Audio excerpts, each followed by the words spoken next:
So hello everyone. Welcome back to this NCERT series जहाँ पे हम लोग एनसीईआरटी के सॉल्यूशंस डिस्कस कर रहे हैं। And in this video will be discussing the solution of this chapter moving charges and magnetism. So this is the fourth chapter of your 12th physics, and in this video we'll be discussing the solution of each and every question of your exercise questions. So let us start the video. So ये सबसे पहला question है। so question पढ़ते हैं। So a circular coil of wire consisting of 100 turns, each of radius 8 centimeter, carries a current of 0.4 ampere. What is the magnitude of the magnetic field B at the center of the coil? ठीक है।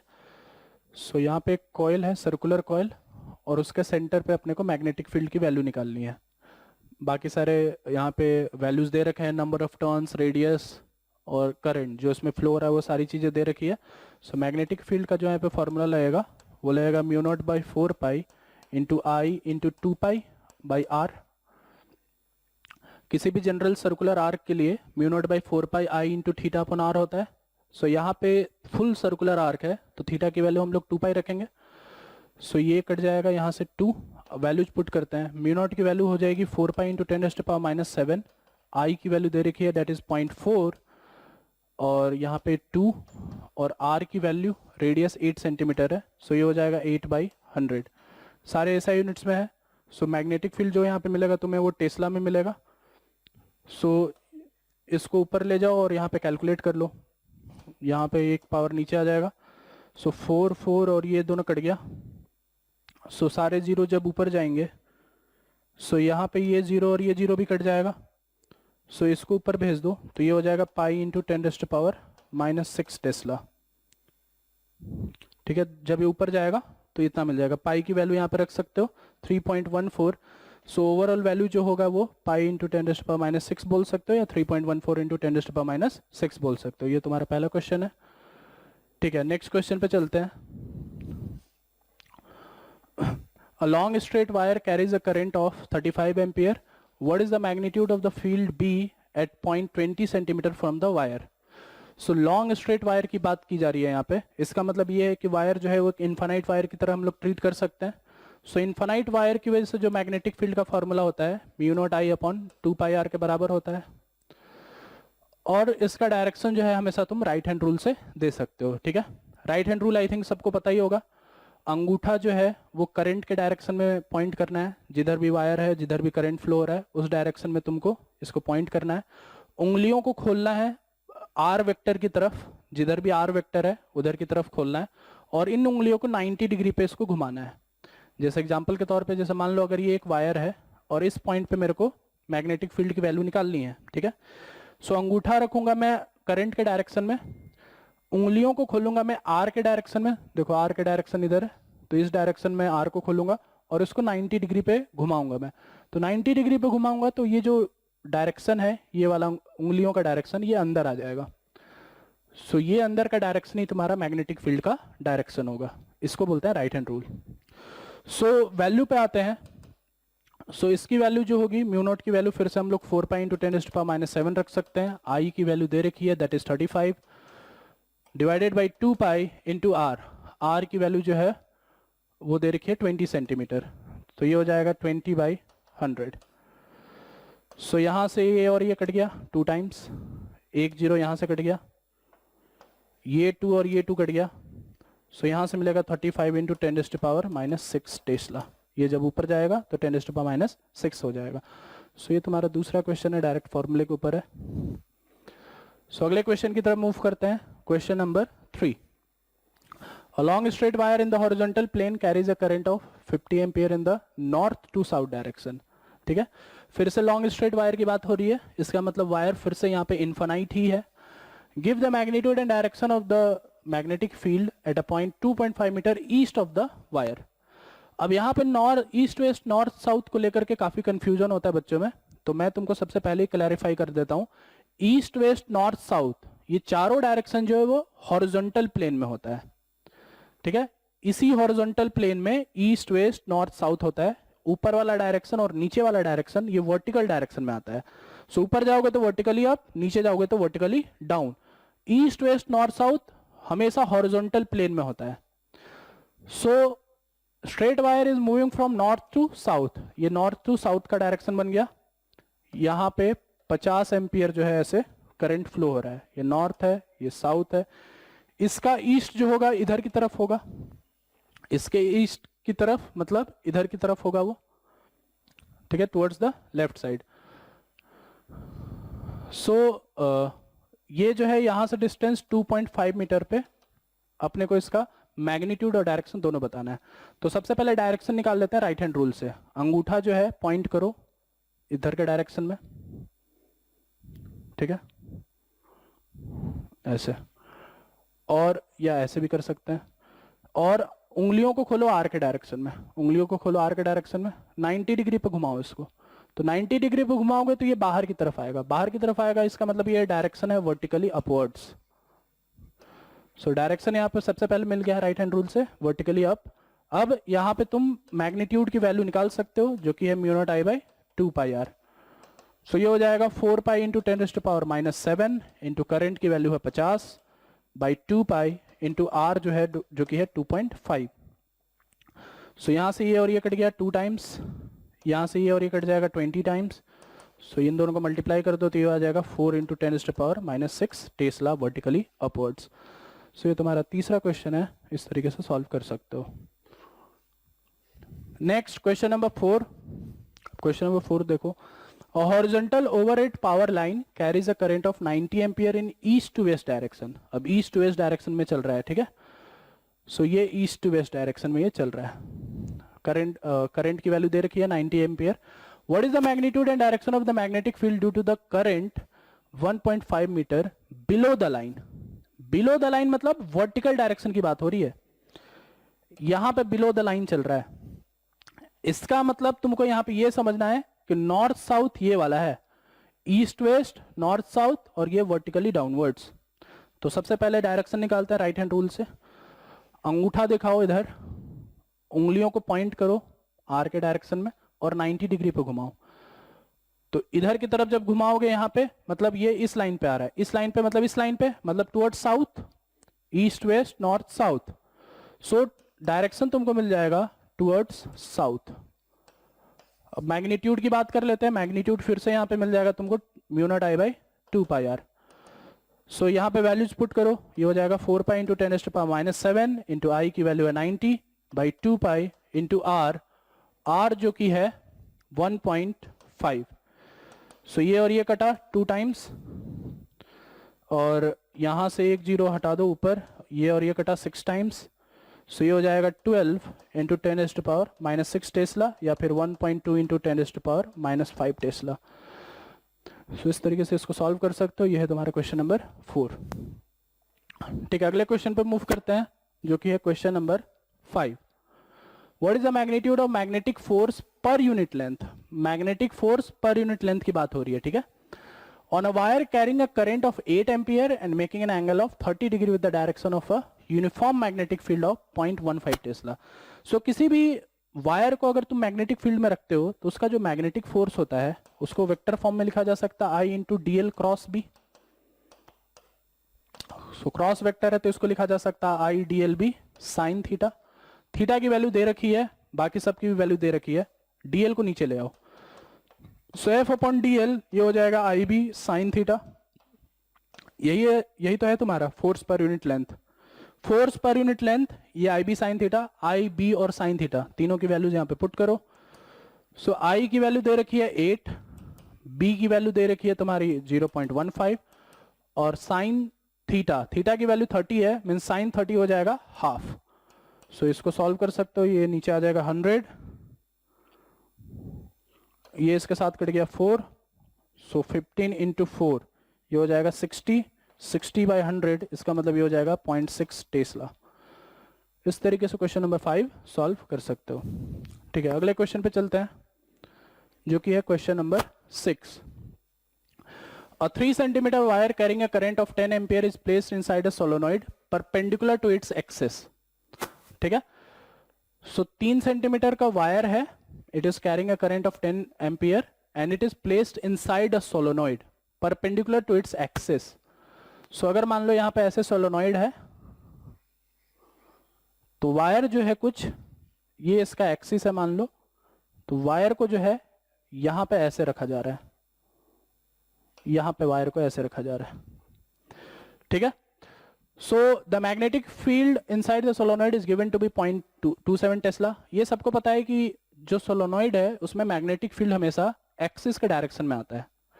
इसका मतलब magnetic field जो होगा solenoid की वजह से वो यहां पे है, ठीक है। अब आगे बात करते हैं what is the magnetic force on the wire. तो फिर से यहाँ पे मैग्नेटिक फोर्स का एक्सप्रेशन लगाएंगे जो कि आएगा I into D L cross B.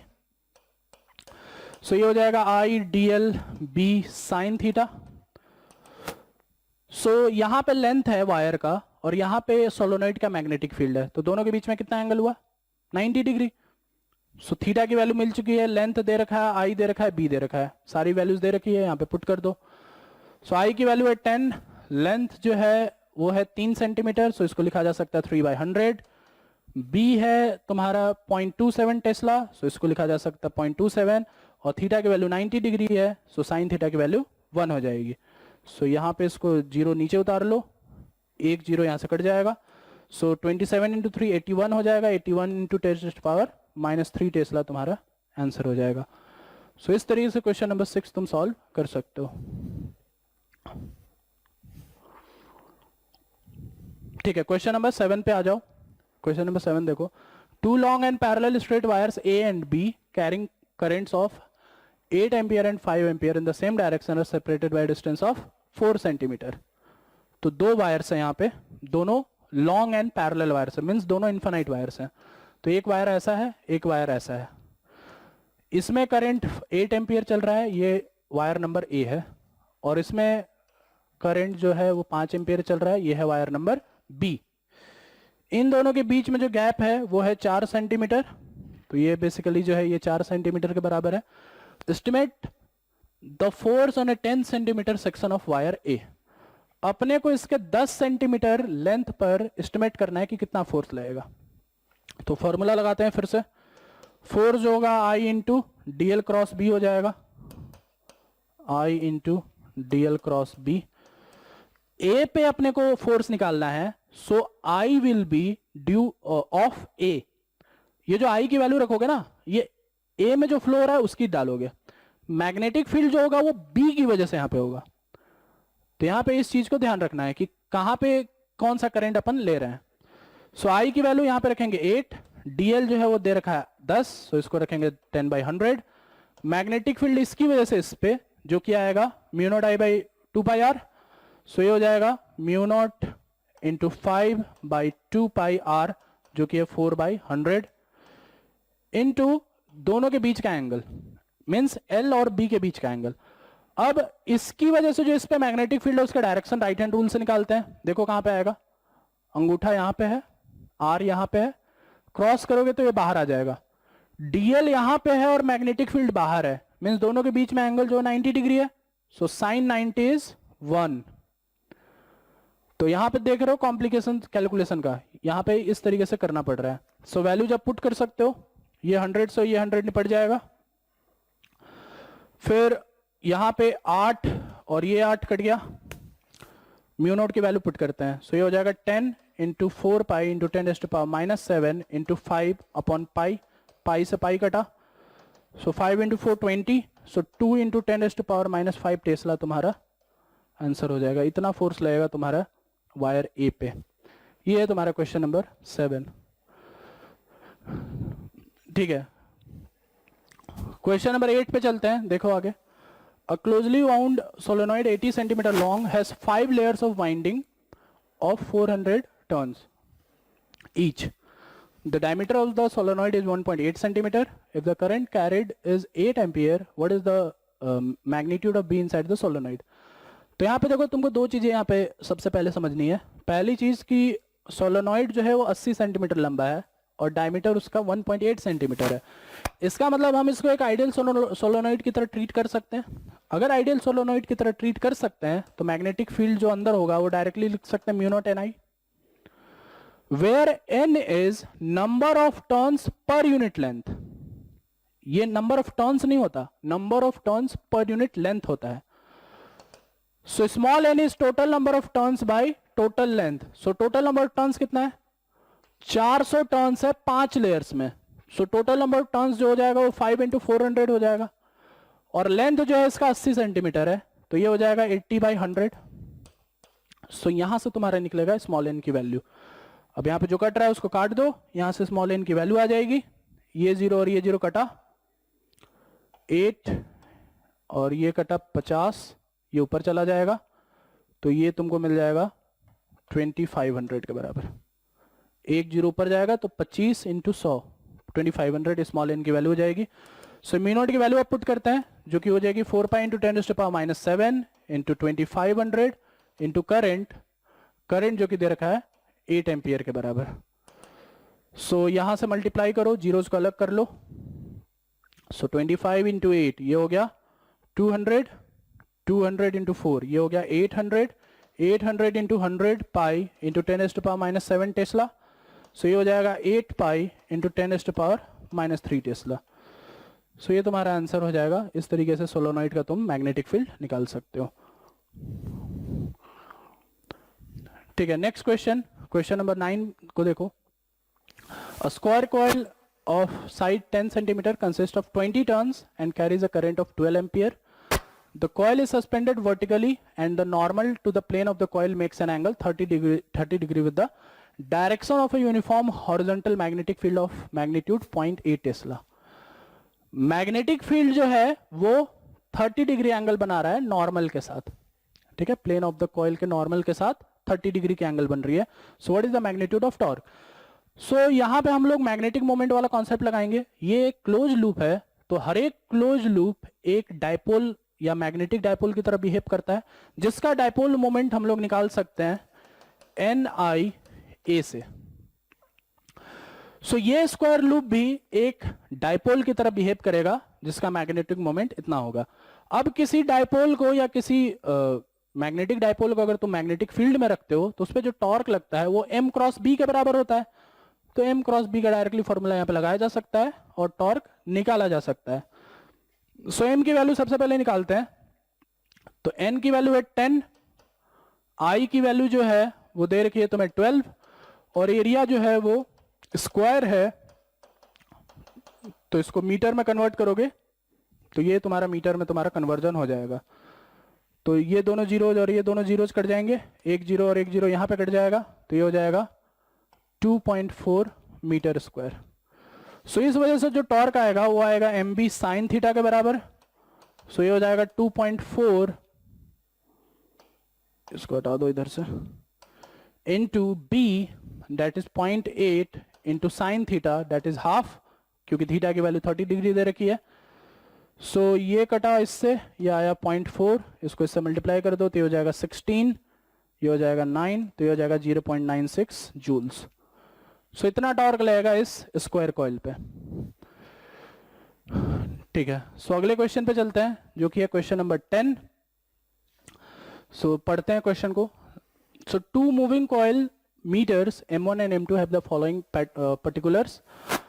R1 that is resistance is equal to 10 ohm, N1 is equal to 30 ohm. Number of turns, resistance. Area 3.6 into 10⁻³ and magnetic field is 0.25 Tesla. दूसरे coil का specification है R2 that is resistance is equal to 14 ohm, number of turns that is N2 is equal to 42, A2 is equal to 1.2 into 10⁻³ and B2 is 0.5 Tesla. Spring constants are ideal for the 2 meters. K की value जो है वो दोनों के लिए same है। Determine the ratio of current sensitivity. So current sensitivity का formula होता है NBA upon K, where N is the number of turns of the coil, B is the magnetic field, A is the area and K is the spring constant. तो I1 upon I2 करोगे, अब सारे values देखो दे रखे हैं और देखो K दोनों के लिए सेम है, रेशियो लोगे तो K कट जाएगा। I1 अपॉन I2 करोगे तो यहां पे वैल्यू 1.4 के बराबर हो जाएगा। और वैसे ही वोल्टेज सेंसिटिविटी का फॉर्मूला जो होता है ओम्स लॉ से दे सकते हो, या नहीं भी दे सकते हो तो डायरेक्टली लिख सकते हो NBA upon K into R। Voltage sensitivity जो होगा वो इतना होगा, यहां पे रेशियो जब निकालोगे V1 अपॉन V2 तो ये हो जाएगा 1 के बराबर। यहाँ पे एक्चुअली में ओम्स लॉ नहीं लगेगा, यहाँ पे तुमको फॉर्मूला ये वाला देना पड़ेगा, ठीक है। NB अपॉन KR लगाओगे तब तुमको ये वाला एक्सप्रेशन मिलेगा। इस तरीके से तुम सेंसिटिविटी निकाल सकते हो।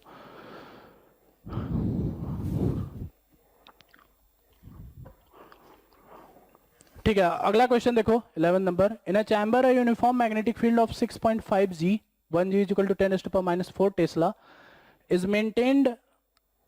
An electron is shot into the field with a speed of 4.8 into 10⁶ meter per second, normal to the field. Normal में इसको प्रोजेक्ट किया गया है। Now explain why the path of the electron is a circle. Determine the radius of the circular orbit. तो सबसे पहले अपने को ये एक्सप्लेन करना है कि ये जो इलेक्ट्रॉन है ये सर्कुलर ऑर्बिट में मूव करेगा, ये हम कैसे एक्सप्लेन कर सकते हैं। सो देखो, मान लो अंदर के डायरेक्शन में मैग्नेटिक फील्ड लगा हुआ है और तुमने इलेक्ट्रॉन को यहां पे प्रोजेक्ट किया वेलोसिटी v के साथ, ठीक है। तो इस इलेक्ट्रॉन पे फोर्स देखते हैं जरा, किधर आएगा फोर्स। सो फोर्स के लिए अपन एक्सप्रेशन लगा सकते हैं Q into V cross B. किसी भी चार्ज पार्टिकल पे जो फोर्स लगता है वो इतना लगता है Q into V cross B. देखे जरा ये डायरेक्शन किधर है। सो V क्रॉस B का डायरेक्शन निकालना है अपने को। सो V के डायरेक्शन में अंगूठा करो, B के डायरेक्शन में उंगलियों को फेरो और इसको 90 डिग्री पे घुमाओ। सो V क्रॉस B करोगे तो फोर्स का डायरेक्शन यहां पे आ रहा है। इलेक्ट्रॉन निगेटिव है तो हम ये बोल सकते हैं कि ये जो फोर्स होगा ये इधर के डायरेक्शन में होगा। ये फोर्स और इसके बीच में एंगल कितना है 90 डिग्री। फोर्स और इस वेलोसिटी के बीच में जब एंगल 90 डिग्री है हर समय, तो इसका मतलब ये होगा कि ये जो फोर्स है ये सेंट्रल फोर्स की तरह हो गया। दोनों के बीच में हमेशा एंगल 90 डिग्री है, तो ये जो है हमेशा इसके लिए एक टाइप से सेंट्रल फोर्स हो गया, किसी न किसी पॉइंट की तरफ ये डायरेक्ट हो रहा होगा। इस वजह से हम ये बोल सकते हैं कि ये फोर्स हमेशा सेंटर की तरफ है, तो इस वजह से ये फोर्स एक सेंट्रिपिटल फोर्स होगा। मींस ये सेंट्रिपिटल प्रोवाइड करेगा इस इलेक्ट्रॉन को। तो अगर इसको सेंट्रिपिटल प्रोवाइड करेगा तो ये सर्कल में घूमेगा, डेफिनेटली घूमेगा, ये सर्कल में जरूर घूमेगा। सो QVB जो फोर्स मिल रहा है इसको, यही इसको सर्कल में घुमा रहा है, इस वजह से इसका जो पाथ होगा वो एक सर्कुलर ऑर्बिट होगा, ठीक है। अब दूसरे पार्ट पे आते हैं, what is the radius of the circular orbit. तो radius of the circular orbit निकालने के लिए इस फोर्स को mv²/r के बराबर कर दो। So QVB is equal to mv²/r के बराबर कर दिया मैंने। सो v से v कट गया, सो r की वैल्यू यहां से आ गई mv/qb। n दे रखा है, v दे रखा है, q दे रखा है, b दे रखा है, सारे वैल्यूज पुट करो, यहां पे रेडियस की वैल्यू मिल जाएगी तुम्हें। m की वैल्यू है 9.1 इंटू 10⁻31, v की वैल्यू है 4.1 इंटू 10⁶, q की वैल्यू है 1.6 इंटू 10⁻19 और b की जो वैल्यू है वो है 6.5 g, दैट इज 6.5 इंटू 10⁻⁴। ये जो g है वो CGS unit of magnetic field होता है। Tesla is the SI unit of magnetic field and g is your CGS unit. तो 1 g जो होता है वो 10⁻⁻⁴ t के बराबर होता है, ठीक है। तो इसको जब तुम सॉल्व करते हो तो जो तुम्हारा यहाँ पे वैल्यू निकल के आएगा रेडियस का, वो निकल के आएगा 4.2 इंटू 10⁻⁻² मीटर। इजिली इस तरीके से सॉल्व कर सकते हो। Coming to the next question, that is question number 12। ये पिछले वाले के साथ ही लिंक्ड है। So obtain the frequency of revolution of the electron in its circular orbit. Does the answer depend on the speed of the electron? Explain. So जो time period है circular orbit का उसको दिया जा सकता है 2πr/v, where r is the radius। जो radius का फॉर्मूला था उसको डालो इधर, तो ये निकल जाएगा 2π इंटू mv/qb/v, v से v कट गया, सो ये वैल्यू आ जाएगा 2πm/qb। क्या ये टाइम पीरियड वेलोसिटी पे डिपेंड कर रहा है? नहीं, ये वेलोसिटी पे डिपेंड नहीं कर रहा है। फ्रीक्वेंसी टाइम पीरियड का बेसिकली वो होता है, उल्टा होता है। तो हम ये भी बोल सकते हैं कि फ्रीक्वेंसी जो होगा वो भी वेलोसिटी के ऊपर डिपेंड नहीं करेगा। So frequency is equal to 1/t होता है, तो इसकी वैल्यू जो होगी वो हो जाएगी qb/2πm। फिर से तुमको यहां पे सारी वैल्यूज दे रखी है, qbm, और वो निकल के आना चाहिए 18 into 10⁻⁷ 3 hertz, near about 18 into 10⁻³ hertz के बराबर इसका आंसर आना चाहिए। पाई की वैल्यू 3.14 ले लेना। सो ये है question number 12। Last question number 13 पे आते हैं। सो ये क्वेश्चन देखो, a circular coil of 30 turns and radius 8 cm carrying a current of 6 ampere is suspended vertically in a uniform horizontal magnetic field of magnitude 1 Tesla. Field lines make an angle of 60 degree. So basically इस वाले part में अपने को ये सारा specification दे रखा है कि कॉयल है, 30 टर्न्स है, 8 सेंटीमीटर है, करंट है और इसको 60 डिग्री एंगल पर इसमें इसको लटका रखा है। सो अपने को यहाँ पे ये निकालना है कि what is the torque that is being encountered by the coil. सबसे पहले टॉर्क निकालना है अपने को। तो टॉर्क निकालने के लिए फॉर्मूला लगाओ m क्रॉस b। सो ये हो जाएगा M B into sine theta, theta की वैल्यू 60 डिग्री दे रखी है। m की वैल्यू निकालने के लिए एन आई ए कर लो। So N I A B into sine 60, सारी वैल्यूज दे रखी है। एन आई एरिया सर्कुलर है तो एरिया निकल जाएगा पाई आर स्क्वायर के बराबर, बी दे रखा है, साइन 60 दे रखा है। इन सारी वैल्यूज को जब यहां पे तुम पुट, वो नियर अबाउट निकल के आएगा 3.1 न्यूटन मीटर के आसपास। इतना टॉर्क तुम्हारा कैलकुलेट होकर के आ जाएगा। इसका जो दूसरा पार्ट है बी पार्ट, उसमें यह पूछा जा रहा है कि अगर मैं इस सर्कुलर कॉइल की जगह पे कोई भी जनरल लूप लटका दूं तो क्या अपना टॉर्क का एक्सप्रेशन चेंज होगा। तो जब तुम किसी जनरल लूप को लगाओगे तो वो जनरल लूप भी एक डायपोल की तरह बिहेव करेगा। जब वो भी डायपोल की तरह बिहेव करेगा तो टॉर्क का फॉर्मूला यही रहेगा, ये नहीं बदलेगा। जब ये नहीं बदलेगा तो टॉर्क भी वैसे ही निकालोगे जैसे इस केस में निकाल रहे थे। सो बी पार्ट का आंसर यही होगा कि no, the expression will not change because the loop will also behave like a dipole. ठीक है, सो ये तुम्हारा लास्ट क्वेश्चन था। यहाँ पे तुम्हारा ये चैप्टर का डिस्कशन यहाँ पे क्लोज होता है। सो हम लोग नेक्स्ट टाइम मिलेंगे जहाँ पे हम लोग अगले चैप्टर का सॉल्यूशन डिस्कस करेंगे। ठीक है, सो वीडियो को एंड करते हैं यहीं पे। Thank you.